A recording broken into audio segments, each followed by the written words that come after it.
자, 할렐루야. 오늘은 레위기 18장 19절에서 우리 30절까지 마지막 절까지 우리 같이 하나님 말씀 나누도록 하겠습니다. 이 레위기의 이 중반에 계속해서 우리가 해야 될 일들, 하지 말아야 될 일들, 특별히 이방 땅이랑 비교해서 설명하고 있죠.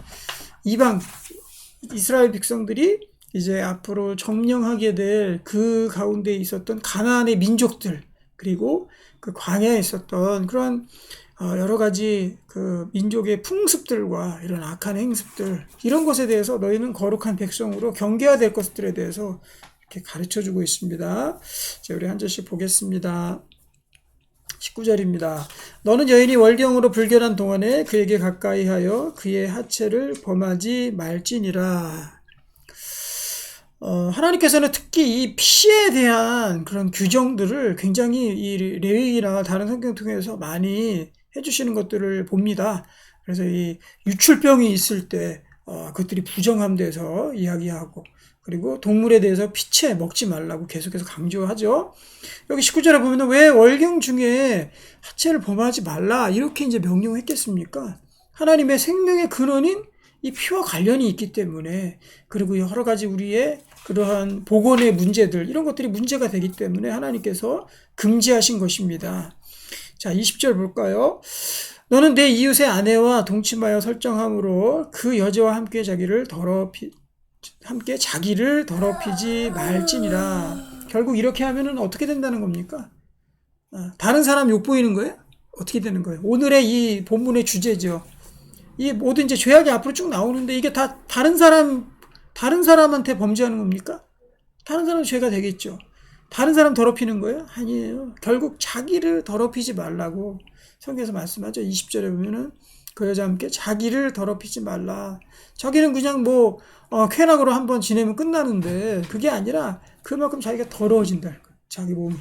자기 몸이 더러워지는지도 모르고서는 그렇게 더럽게 행한다는 거죠. 21절 또 어떤 죄가 있는지 봅시다. 대표적인 죄 몇 가지가 나오는 거예요. 너는 결단코 자녀를 몰렉에게 주어 불러 통과하게 하므로 내 하나님의 이름을 욕되게 하지 말라. 나는 여호와니라. 그때 당시에 있었던 근동뿐만 아니라 다른 민족에게도 있었어요. 이러한 그런 풍습들. 왜냐하면 신이라는 건 굉장히 그때 당시에 우리가 믿는 하나님 그렇지 않지만, 신이라는 것은요, 전쟁의 승패를 좌우하게 만드는 굉장히 두려운 존재로 그때 인식하고 있어, 사람들이. 그리고 날씨가 하나 안 좋아 버리면은 이게 굉장히 삶이 힘들어져 버리잖아요. 농사를 망치거나, 이렇게 홍수가 나거나, 그렇죠? 그렇게 되면은 굉장히 삶 자체가 휘청휘청하기 때문에 신을 의지를 안 할 수가 없었거든요. 그게 바로 하나님이 있다라는 증거잖아요. 로마서 1장에 나오는, 우리가 하나님을 알 수 있는 방법이 이 세상 만물을 보아도 분명히 알 수 있는 것이 분명히 보여졌다. 그런 걸 통해서 알 수 있는 거야. 하나님의 손에 우리가 달려있구나. 이걸 알아야 되는데 모르고 그냥 사는 거죠. 그러니까 사람들이 어떻게 뭐가 조금 전쟁에서 위기 상황 가운데 있다던가 그럼 다 죽잖아요. 얼마나 위급 상황입니까? 아니면은 풍년이 못 들고 흉년이 들어가지고 혹시 하나도 다 죽게 생겼잖아요. 계속 비가 안 와야 되는데 다 죽게 생겼잖아요. 급하니까 신한테 자기 제일 귀한, 특히 왕의 자녀, 아들, 제일 귀한 거를 제물로 바치면 신이 그것에 대해서 응답할 거다. 이런 생각은 아마도 어떤 민족에게나 쉽게 할 수 있을 겁니다. 그런 거 하지 말라는 거죠. 그래서 결국 사람을 제물로 바치는 일을 금지한 그 대목이 창세기 22장이죠. 그래서 하나님 거기서 금지시킨 거예요. 거기서도 동일하게 아브라함이 이삭을 데리고 똑같잖아요. 지금 몰래게 자녀 바치는 거랑 하나님 바치는 똑같잖아요. 하지만 하나님께서 거기를 딱 중지시키잖아요. 하지 말아라. 그 자녀 불살라서 또 제물로 똑같이 그때 번제물로 살라고 했잖아요. 똑같습니다. 그 하나님께서 금지시키셨어요. 이것은 하나님의 이름을, 여기 이유가 나오죠. 21절에 하나님의 이름을 욕되게 하지 말라. 이런 가증스럽잖아요. 이런 거 보면은 왠지 그냥 우리가 이유를 따지지 않더라도 가증스럽잖아요. 다들 여기 보면은 얼마나 위에 20절에는 얼마나 많이 이웃의 아내와 이런 거 하면 얼마나 자기의 아내가 얼마나 큰 상처를 받겠습니까? 가정이 깨지겠습니까? 그렇죠. 이런 것들 하지 말아라 하고 하나님께서 말씀하고 있는 겁니다. 자, 그런데도 이제 이스라엘 왕들, 열왕기에 보면 이스라엘 왕들 중에서 급하니까 궁급해가지고 자녀를 드린 그런 것들이 많아요. 므낫세 비롯해서 뭐 그런 게 많습니다. 또 22절 가증한 또 하나의 범죄 나옵니다. 너는 여자와 동침한 같이 남자와 동침하지 말라. 이는 가증한 일이니라. 분명히 금지하고 있죠. 성경에서. 분명히 금지하고 있습니다. 동성애 되는 것. 가증스러운 일이다. 범하지 말아라. 하고 분명히 금지하고 있어요. 그럼 여기에 보면 23절까지 볼까요? 너는 짐승과 교합하여 자기를 더럽히지 말며 여자는 짐승 앞에 서서 그것과 교접하지 말라. 이는 문란한 일이니라. 그러면 아마 이런 질문을 할 수도 있을 겁니다. 하나님 없는 사람들은요, 그냥 하면 되지. 뭐 이렇게 뭐 안 되는 게 많아. 이거 뭐 한다고 뭐 어떻게 달라져? 어차피 서로 좋게 그냥 사는 거 아닙니까? 이렇게 이제 질문할 수 있겠죠. 여기 보면은 그냥 우리 뭐 다른 사람하고도 이렇게 관계를 맺고 살면 어떻습니까? 또 자녀에게 뭐 어떻게 되면 어떻습니까? 또 우리 뭐 동성애 같은 거 하면은 어떻습니까? 그 사람 취향에 따라서 그렇게 하면 되는 거 아닙니까? 그리고 또 짐승과 교합하는 거 하면 되는 거 아닙니까? 요즘에 반려견도 반려동물 엄청 많이 키우잖아요. 그러니까 이런 일이 없겠습니까? 요즘에 반려동물 많은 시대에 더 많을 겁니다. 아마도 많을 거예요. 드러나지만 않을 뿐이지 많을 겁니다. 뭐 강아지하고도 뽀뽀하고 뭐 얼마나 진짜 사람처럼 취급을 하고 사랑합니까? 그런데 이거 못 하겠습니까? 그런데 이거 하면 뭐 어때서요? 그냥 하면 되는 거 아닙니까? 그래서 법이 필요하고 하나님이 필요한 겁니다. 기준이 없어지는 거예요. 누누이 얘기하지만 하나님을 우리 삶에서 빼내는 순간, 없다고 하는 순간 우리의 모든 기준, 삶의 기준도 다 없어지는 겁니다. 도덕의 기준, 성적인 기준, 아니면 관계의 기준 이런 거 다 사라져 버리는 거죠. 그런데 그 결과가 우리는 뭐 사라졌는데도 똑같다. 만약에 하나님이 주신 기준을 지켰는데도 똑같고 없는데도 똑같고 그럼 뭐 다른 게 별로 없겠죠. 하지만 이런 것들을 안 해봐서 그렇지 하게 되면요, 하나님이 금지한 것을 하게 되면요, 전부 다 부작용이 일어나. 부작용, 심각한 사람 가운데 부작용이 일어난단 말이에요. 우리 약의 용법도 약을 사용할 때도 약의 용법대로 그대로 매뉴얼대로 사용을 해야 됩니다. 기계를 만질 때도 기계에 대한 정확한 매뉴얼대로 해야 됩니다. 그대로 하지 아니하면 만든 사람에 맞게 그것들을 쓰지 않으면 그 문제가 발생하는 것처럼, 그죠? 우리 하나님도 우리 사람을 만들 때 이런 매뉴얼들을 주셨단 말이에요. 이런 것들을 하지 말아라고 만들었단 말이에요. 그래서 해보면요, 좋을 것 같죠? 그냥 프리하게 다 좋을 것 같죠? 그렇지 않습니다. 우리의 몸이 고장나기 시작하고요, 정신이 고장나기 시작하고요, 그리고 심각한 정말 중독 가운데 이게 빠지게 되고요, 삶이 그냥 무너져 버립니다. 지금도 얼마나 많은 사람들이 중독에 빠져서 자기의 삶을 망칩니까? 자기의 삶이 무너져 가는데도 그것 하나 붙들지를 못해요. 일어설 수가 없어. 자기 혼자 일어설래야 일어설 수가 없어. 그것이 다 하나님이 주신 이 명령들을 어기고 자기 마음대로 매뉴얼대로 살지 않냐고 자기 마음대로 살았기 때문에 일어나는 일들이죠. 하나님께서 하지 말라라는 거는 그냥 괜히 도덕적으로 하나님께서 우리에게 그냥 어렵게 하려고, 치성 들이게 하려고 하지 말라라는 게 아니에요. 다 우리가 피해를 보기 때문에, 우리가 이것들 때문에 우리 삶 자체가 무너지기 때문에 하지 말라라는 거죠. 그래서 예배 드릴 때 예배 드리고, 하지 말라 그럴 때 하지 않고, 하라 그러는 건 또 하고, 다른 사람 또 사랑하고 이런 것도 안 하잖아. 하라 그러면 또 안 하잖아요. 이런 것들을 하면서 우리가 살아가는 것이 하나님 백성으로서 살아가는 일입니다. 특별히 짐승과 교합하는 이런 것들을 우리가 절대 해서는 안 될 것입니다. 자, 24절 보겠습니다. 자, 그러므로 인해서 나타나는 결과, 증상에 대해서 봅시다. 너희는 이 모든 일로 스스로 더럽히지 말라. 내가 너희 앞에서 쫓아내는 족속들이 이 모든 일로 말미암아 더러워졌고, 해봤니? 해보면 어떻게 되는지 아니? 그 결과가 먼저 쫓아내는 족속들이 어디예요? 가나안이잖아요. 가나안에 있었던 7족속, 그 하나님께서 쫓아 보내시고 거기 이스라엘 백성들이 이주시키셨잖아요.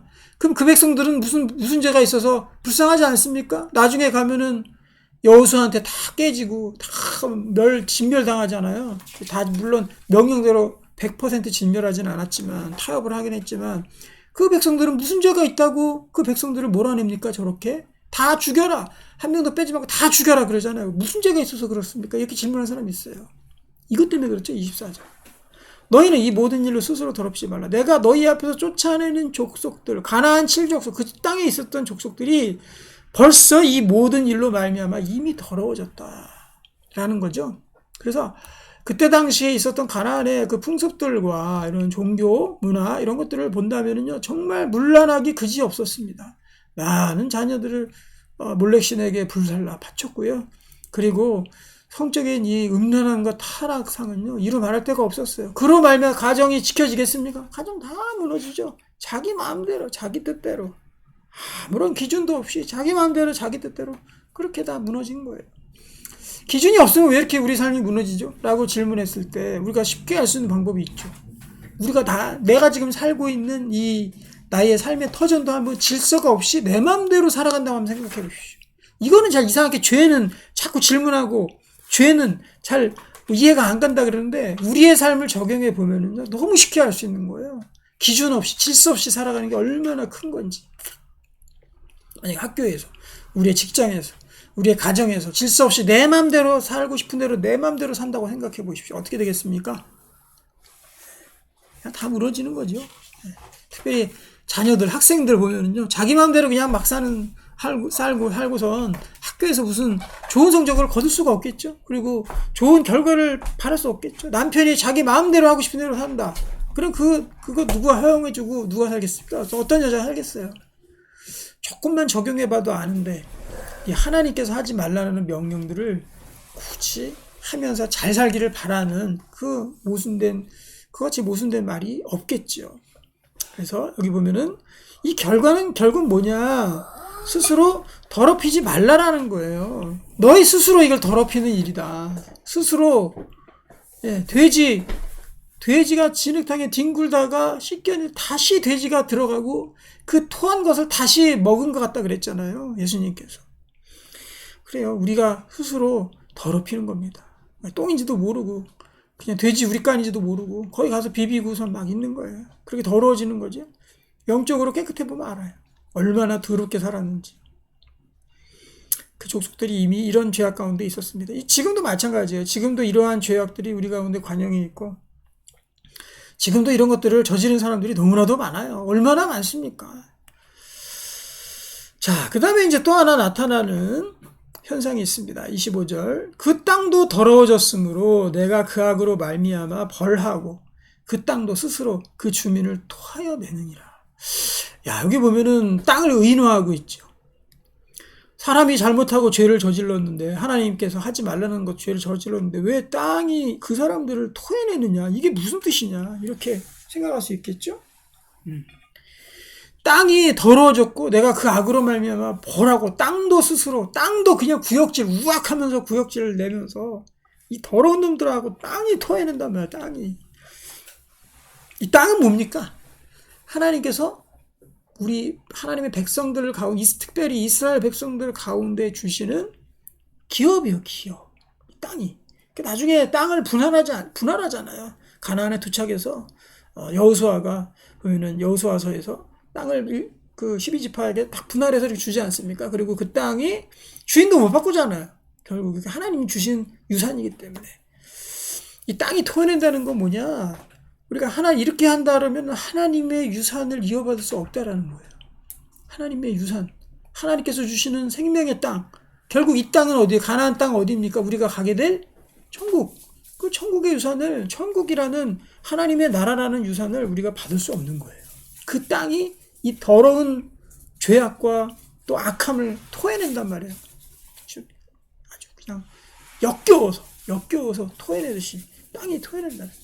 또 하나, 하나님의 유산을 받을 수 없다. 그것이 우리를 토한다. 또 하나, 지금 우리가 살아가고 있는 이 현실, 그렇죠? 우리 환경, 우리가 지금 살아가고 있는 이 땅도 우리를 토해낸단 말이에요. 우리가 이러한 죄악 가운데 있으면요, 우리가 살아가는 가장 중요한 땅은 어디겠습니까? 우리의 가정이죠. 우리가 살아가는 가정. 얼마나 우리가 그곳에서 기거하고 같이 함께 살고 그리고 누워 자고 일어나고 여기서 다 기거하잖아요. 먹고 마시고 다 기거하잖아요. 우리가 살아가는 가장 중요한 땅 우리 가정입니다. 가정이 다 깨어진단 말이에요. 이렇게 살고서는 어떻게 가정이 붙들리고 있겠어요? 이웃의 아내와 간음하고, 그쵸? 남자끼리, 여자끼리 간음하고, 그렇게 자식을 바치고, 자식이 우상이 되고, 이 가정이 남아나질 않는다라는 거죠. 자기 마음대로 이렇게 산다는 거. 그러면 뭐, 짐승과 교합하는 거. 가정에서 부인 있고, 남편이 있는데 짐승과 또 교합할 할 겁니까? 그거 생각해 보십시오. 아주 그 생각조차도 저는 하기 싫은데 역겨워서 가정이라는 땅이 깨진단 말이에요. 무너졌고 깨진단 말이에요. 또 우리 직장은 어때요? 내 마음대로 이렇게 죄악 가운데 직장 생활 제대로 못합니다. 이렇게 하는 사람. 도덕적으로 무너진 사람은요. 어떤 직장 생활에서 훌륭한 성과를 거두기 힘들어요. 학교는 어떻습니까? 또 우리가 살아가는 터전, 환경, 우리의 터들 어떻게 됩니까? 다 무너져 버린단 말인 거죠. 우리가 살아가는 그 자체가 다 그 삶 자체가 무너져 버린다는 거. 마치 마약하는 사람처럼. 마약하는 사람 어때요? 삶의 터전 자체가 다 무너져 버리죠. 자기가 살아갈 그런 터전 자체가 유지가 안 돼요. 그냥 다 무너져 버리는 거예요. 그 마찬가지입니다. 이런 죄악 가운데 우리가 있게 되면요, 우리가 살아가는 이 현재의 터전도 우리를 토해낸다는 그런 표현을 빌어서 다 무너져 버린다. 유지가 안 된다는 거예요. 우리의 이 하나님께서 주신 이 법을 따라 사는 것이 우리가 가장 행복하게 기쁘게 살아갈 수 있는 길임을 우리는 신앙생활을 더 깊이 하면 깊이 할수록 깨닫게 되는 거죠. 그래서 하나님 더 믿게 되는 거죠. 하나님이 주신 명령이 확실하구나. 하나님이 주신 이 말씀이 확실하구나. 하나님께서 주신 명령이 확실하구나 하는 겁니다. 그 명령 떠나면은요, 그럼 우리의 삶이 무너지는 것을 보게 돼요. 우리의 삶이 피폐해집니다. 근데 하나님 순종하고 살면 그 삶이 해보면 알죠. 해보면 그 삶이 가장 기쁜 삶이고 그 삶이 우리를 지키는구나. 하나님 명령이 우리를 지키는구나. 이거 알게 되는 거예요. 자, 26절부터 또 보겠습니다. 그러므로 너희고 너희의 동족이나 혹은 너희 중에 거류하는 거류민이나 내 규례와 내 법도를 지키고 이런 가증한 일에 하나라도 행하지 말라. 여기 나오잖아요. 우리가 살아갈 수 있는 가장 건강하게 살아갈 수 있는 길, 내 규례와 내 법도. 반대되는 게 이런 가증한 일. 우리 속에 우리 본성이라는 게 있습니다. 우리의 본성. 특별히 뭐 동성애라든가 아니면 짐승교합이라든가 아니면은 뭐 바람을 핀다든가 이런 것들을 보면요. 그거를 딱 생각했을 때 처음에 놀래요. 그리고 깜짝 놀랍니다. 근데 그게 결국 무뎌져가지고 그게 익숙해져 버리는 거지. 죄에 대한 민감성이 하면 할수록 무뎌지거든요. 감각이 없어지면 그 나병이 그거잖아요. 나병이 감각이 없어지는 병이 그거잖아요. 그 죄에 대한 병을 대신해서 말씀해 주는 게 나병이거든요. 나병에 대한 규례도 레위기에서 굉장히 많이 나오잖아요. 그쪽 영적 나병이 되면 안 되는 거예요. 예전에는 이런 거 보면 깜짝깜짝 놀라고 했지만 한 번 죄를 범하고 두 번 죄를 범하고 이렇게 하다 보면 이게 무뎌집니다. 그래서 이제는 자기가 죽는지도 모르고 그냥 하는 거예요. 그래서 우리는 이 규례와 법도를 잘 알아야 되고요. 이 가증한 일들, 예전엔 가증하게 느꼈다가 익숙해지면 가증한 일도 못 느낍니다. 그런 것이 아니라 하나님의 규례와 법도에 따라서 사는 것이 그것이 하나님의 백성으로서의 삶이다. 꼭 기억해야 되겠습니다. 27절 너희가 전에 있던 그 땅 주민이 이 모든 가증한 일을 행하였고 그 땅도 더러워졌느니라. 너희도 더럽히면 그 땅이 너희가 있기 전 주민을 토함같이 너희를 토할까 하더라. 이 땅에 있는 주민들이 이미 이 땅이 토해냈대요. 그래서 하나님의 백성, 이스라엘 백성들이 거기 가서 점령한 거죠. 토해서 다 쫓겨나가 버린 겁니다. 땅에서 다 쫓겨나는 거예요. 자, 29절 이 가증한 모든 일을 행하는 자는 그 백성 중에서 끊어지리라. 그러므로 너희는 내 명령을 지키고 이렇게 되어 있는데요. 이 이스라엘 백성들이 결국 땅이 토함을 받은 케이스가 언제죠? 한번 있죠, 이제 최후. 그렇죠? 계속 열왕기에서 하나님께서 경고했을 때 결국에는 그것들을 듣지 않냐고 이스라엘 백성들이 먼저 북이스라엘이 먼저 멸망을 하고 남쪽 유다가 바벨론이 와서 위에는 아수르가 와서 그렇게 해서 그 땅을 다 짓밟고 다 유대를 바벨론의 포로로 다 끌려갔습니다. 그래서 그때 나왔던 표현이 뭐냐면요. 비로소 그 땅에 쉼을 얻었다. 안식이 없었거든. 하나님의 안식이 없었는데 그 땅이 이스라엘 백성들이 말 안 듣다가 바벨론으로 끌려가니까 그때 땅이 쉬는 거예요. 원래 땅도 쉬라고 했거든요. 6년째 되는 해 쉬게끔 그렇게 만들었거든요. 그리고 7년째 하나님께서 2배를 주신다 이렇게 했잖아요. 그게 원리잖아요. 안식일이고 뭐고 안식년이고 없어요. 그냥 사람이 욕심에 때문에 이렇게 하는 거예요. 그러니까 그 땅이 결국에는 우상숭배가 가득했던 그 땅을 하나님이 토해내게 만든 거죠. 땅이 토한 거죠, 백성들을. 그러니까 유대 바벨론으로 다 끌려가고 아수르로 가서 이주시키고 다 이렇게 망한 거 아닙니까? 땅이 토해냈다. 그때 땅이 쉬었다고 했어요, 분명히. 안식이 없으면 하나님께서 강제로 안식을 주시는 거예요, 우리를 위해서. 자, 30절 마지막입니다. 그러므로 너희는 내 명령을 지키고 너희가 들어가기 전에 행하던 가증한 풍속을 하나라도 따름으로 이름을 더럽히지 말라. 나는 너희의 하나님 여호와니라. 근데 이 명령들이 어렵습니까? 이 명령 지키는 게? 아니에요. 우리가 그냥 정상적으로 살기만 하면요, 세상이 환하게 기준도 없이 점점 프리하게 점점 그 영역이 확장돼 가고 있어요. 기준 없는 영역이. 그렇기 때문에 이제 뭐 동물, 뭐 동성, 또 그리고 프리하게 사는 그런 것들이 그냥 막 자행이 되는 거죠. 옛날에 안 그랬어요. 옛날에 왜냐? 옛날에는 그래도 감각이 있었거든. 그리고 어느 정도의 이 가이드라인 넘지 말아야 바운더리 안에서 사람들이 살았거든요. 예전에도 물론 죄악이 있었지만, 하지만 지금 현대는 점점 더 그런 가이드라인이 다 파괴되고 있어요. 이게 어려운 게 아니에요. 우리의 본성을 조금만 생각하고 경계심을 갖게 되면은 이거 쉽게 지킬 수 있습니다. 이런 거 뭐 우리가 다른 사람과 잠자리 안 하는 거, 바람 피지 않는 거, 외도하지 않는 거, 그리고 또 동물, 동성 이런 것들은 우리가 조금만 노력해도 할 수 있는 것들이 어려운 것들이 아닙니다. 근데 그거를 싫어하고 일부러 하지 않는 한 이런 것들은 맛이 들리지 않는 거예요. 하지만 이미 건널 수 없는 건너가게 되면은요, 이제는 그것들을 끊으려고 그래도 그 죄의 힘이 나를 이미 장악해 버렸기 때문에 끊어질 수가 없는 겁니다.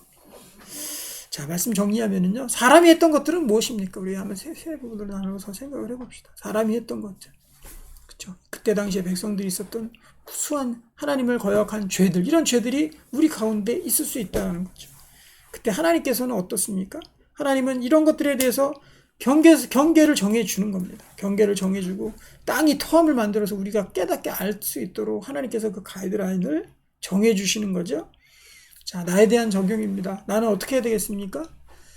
내 속에 이러한 음란한 남민들이 있다면은 그것들을 자라기 전에, 싹이 닿았다. 그러면 자라기 전에 그래서 끊어야 됩니다. 자라고 나면은 그것을 빼내기가요, 2배, 3배 점점 더 힘들어지고 더 가면 더 힘들어집니다. 싹을 잘라버려야 되는 거죠. 그래서 이런 죄악들이 내 속에 조금이라도 있다라면 그것들에서 단호하게 돌아서서 우리가 땅이 토해냄을 당하는 그런 비참함까지 가지 않았으면 좋겠어요. 그때는 정말 구원까지도 흔들릴 수 있어요. 하나님의 유업도 받을 수 없습니다. 우리 하나님의 이 명령 잘 따라서 가증한 풍속 따르지 않고 또 스스로 더럽게 하는 그런 어리석음 가운데 있지 아니하고 우리가 하나님의 백성으로 온전히 살아가게 되기를 주님의 이름으로 축복하고 소망합니다. 기도하겠습니다. 하나님 아버지 감사합니다. 우리에게 주신 이 명령 우리의 생명이고 우리가 가장 건강하게 행복하게 우리의 가정과 직장과 학교와 우리의 사회의 모든 생활을 건전하게 할 수 있는 가장 좋은 길임을 알게 하여 주심을 감사합니다. 하나님이 주신 규례와 이 세상의 풍속이 아니라 규례와 법도를 따르게 하여 주시고 나 자신을 더럽게 하는 그런 어리석음 가운데 있지 아니하도록 하나님께서 인도해 주시옵소서. 예수님의 이름으로 기도하옵나이다. 아멘.